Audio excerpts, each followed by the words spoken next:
My stepmother handed the judge a forged psychiatric evaluation and smiled at me across the courtroom like she had already won. She almost had. 48 hours earlier, I had been standing in the parking garage of my office building when the ceiling light above my car flickered and went out. I didn't think anything of it. I unlocked the door, tossed my laptop bag onto the passenger seat, and reached for the ignition. That was when I noticed the envelope tucked under my windshield wiper. Plain white, no stamp. My name written across the front in my stepmother's handwriting. I opened it, standing right there under the dead light. Exhaust fumes hanging in the cold air around me. It was a single sheet of paper. A copy of a petition filed 3 days prior with the county probate court. The petition stated that I, Claire, age 31, senior financial analyst, was mentally unfit to manage the estate left to me by my father.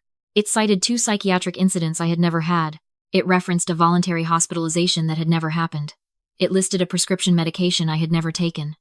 At the bottom, there was a signature from a licensed psychiatrist I had never met, and directly below that, my stepmother's signature. As the filing party, she wasn't just trying to take the money. She was trying to erase me on paper before I could fight back. I sat down in the driver's seat and read it 3 more times. My hands weren't shaking. That surprised me. I kept waiting for the panic to arrive, for the tears, for the disbelief. But what settled over me instead was something colder and much more useful. It was clarity. I had been waiting for this move for 2 years. I just hadn't known exactly what shape it would take. My father died 14 months ago. Pancreatic cancer. 6 weeks from diagnosis to the end. He was 58 years old, and the only person in my family who had ever looked at me like I was worth something. He left me his house, his investment accounts, and a life insurance policy that totaled just over $900,000. He left my stepmother the right to live in the house for 12 months, after which the property transferred fully to me. That 12-month window ended in 3 weeks. My stepmother had been in my father's life for 9 years. She came in polished and soft-spoken and strategically fragile. My father was a man who needed to feel needed, and she understood that from the first dinner. I was 22 when they married. I was cordial.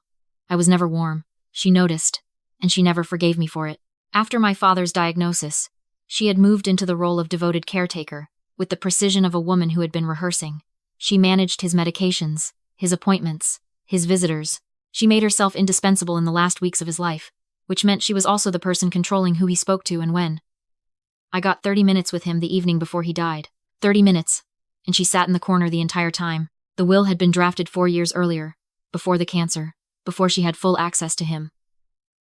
That fact kept me sane in the months after the funeral. Whatever she had whispered into his ear in those final weeks, she hadn't been able to touch the paperwork, so she found another way. I drove home from that parking garage and called my attorney. His name is Daniel, and he had handled my father's estate from the beginning.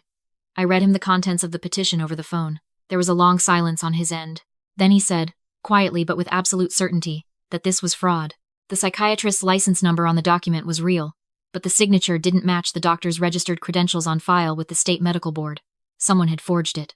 And the so-called incidents cited in the petition, the hospitalizations, the prescriptions, none of them existed in any medical database he could cross-reference. She had fabricated an entire psychiatric history for me from nothing.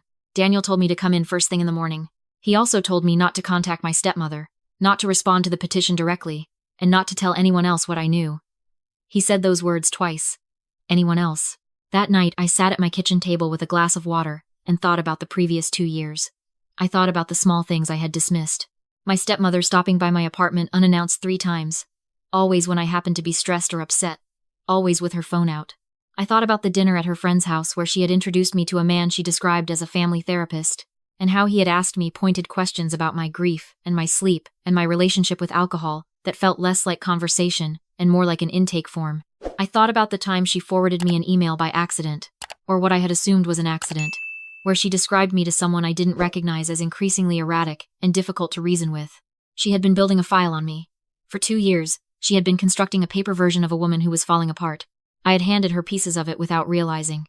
Every hard month, every honest conversation about how much I missed my father, every moment of visible grief, had been cataloged and repurposed. I didn't sleep. I made a list instead. Daniel's office the next morning was quiet. He had already pulled the full petition filing by the time I arrived. He laid it out on the conference table and walked me through it point by point. The fabricated psychiatrist's report. The 2 invented incident dates that conveniently fell on weekends when I had no work alibi. A letter supposedly from a coworker describing concerning behavior, signed with a name that did not match anyone in my company's directory. The fraud was elaborate, but it was also rushed. The petition had been filed in a hurry, likely because the 12-month deadline on the house was approaching, and rushed work leaves edges. Daniel made a call while I sat there. He reached the actual psychiatrist whose license number had been used without permission.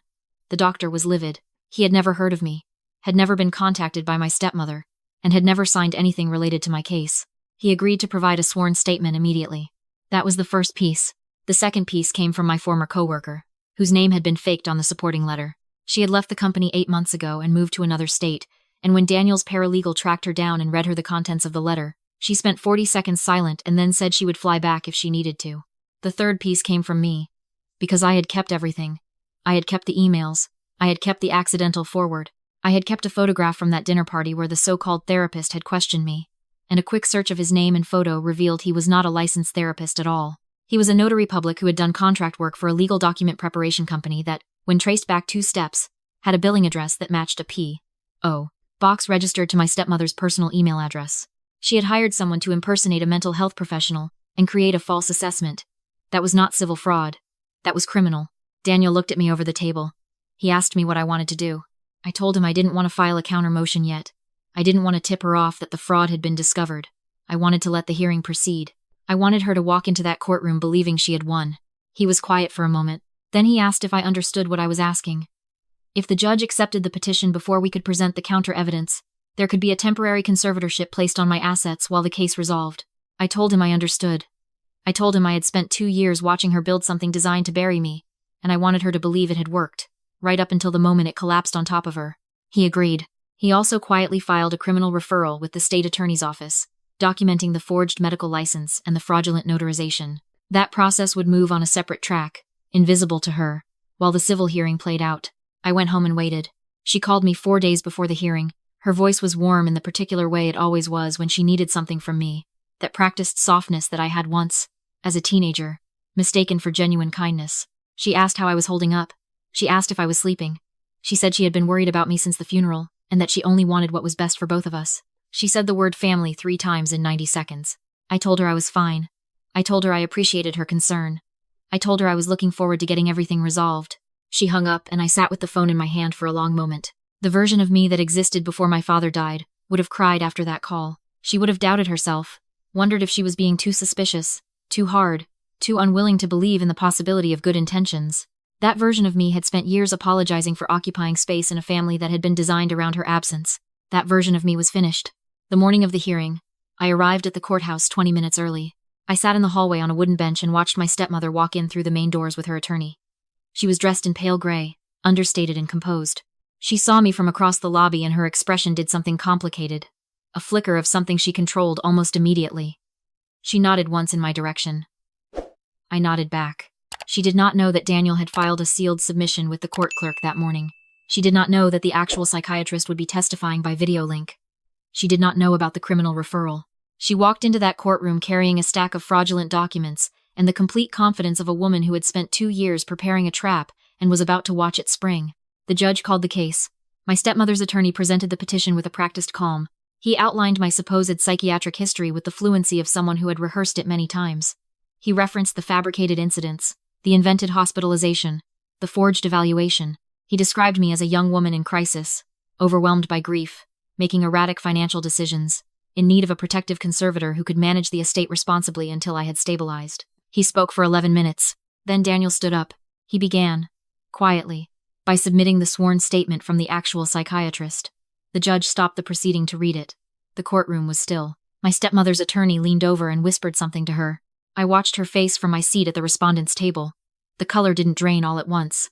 It left her slowly, starting at the edges, like a document being erased line by line. Daniel then submitted the statement from my former coworker, then the registration records for the P.O.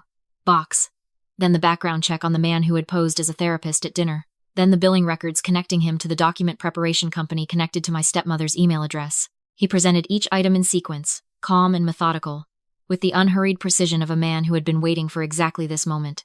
At item 5, my stepmother's attorney asked for a recess. The judge denied it. At item 7, my stepmother's attorney said something to her in a low voice that I couldn't hear. She shook her head. He said it again. She shook her head a second time and gripped the edge of the table in front of her. Daniel requested that the petition be dismissed with prejudice, and that the matter be referred to the state bar for investigation of the filing attorney's possible role in the fraud. He also noted, in the same level tone he had used for everything else, that a parallel criminal referral had already been submitted to the state attorney's office regarding the forged medical license and fraudulent notarization. The judge looked at my stepmother for a long time. Then he dismissed the petition. He did not dismiss it quietly. He used the words, deliberate fabrication, and egregious misuse of the court's process. He said that the evidence presented represented a coordinated effort to fraudulently strip a bereaved daughter of her legal rights and her inheritance. He referred the matter to the presiding criminal court immediately. My stepmother stood up. I don't think she meant to. I think her body moved before her mind caught up with what was happening. Her attorney put a hand on her arm. She pulled away from him. She looked at me across the courtroom with an expression I had never seen on her face before. Not anger, not even desperation, but something rawer.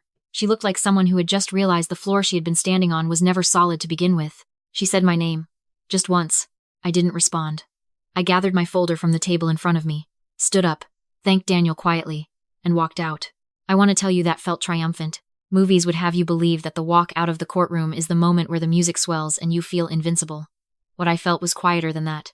I sat on the same wooden bench in the hallway where I had waited that morning, and I just breathed. In and out. The fluorescent lights hummed above me. Someone's dress shoes clicked across the marble floor down the hall. I sat there for a while and let the silence settle over me like something I had been waiting to wear for a very long time. The criminal case moved quickly once it began. The forged psychiatric report was traceable. The notary who had signed falsified documents agreed to cooperate with prosecutors in exchange for a reduced charge. He gave them everything: the dates, the payments, the instructions, the specific language my stepmother had dictated for the fabricated incident reports. She had been thorough. She had also left a payment trail that ran directly back to a personal account she hadn't thought to hide because she had never expected anyone to look. She was charged with fraud upon the court, forgery of a public document, criminal impersonation by proxy, and conspiracy to commit financial elder abuse, the last charge applying because the estate she had targeted had originated with a deceased person under her care in his final weeks. She was convicted on all 4 counts 11 months later. The sentencing was in the same courthouse. I sat in the gallery this time, not at the table. The judge noted that the scheme had been calculated, prolonged, and had specifically targeted a grieving woman during the most vulnerable period of her life. He sentenced my stepmother to 7 years in state prison, with mandatory restitution covering my legal fees and the documented damages from the fraudulent petition. Her attorney had argued for leniency. He had presented letters from community members, references to charitable work, suggestions that this was an isolated incident of poor judgment under emotional stress. The judge read each letter. Then he set them aside and sentenced her anyway. She looked back at the gallery as the bailiff approached her. I don't know what she expected to see on my face. Whatever it was, I don't think she found it.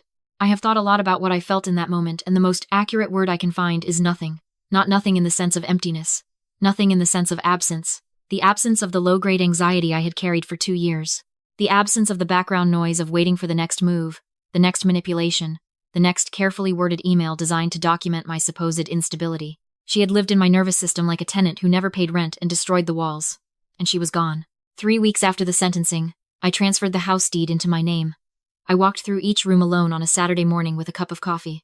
My father had bought the house the year before I was born. He had repainted the kitchen twice, built the bookshelves in the study himself, planted the oak tree in the backyard from a sapling. I stood in the study for a long time, running my fingers along the shelf edges, and thought about him. I did not think about her. That is the distinction that took me the longest to understand.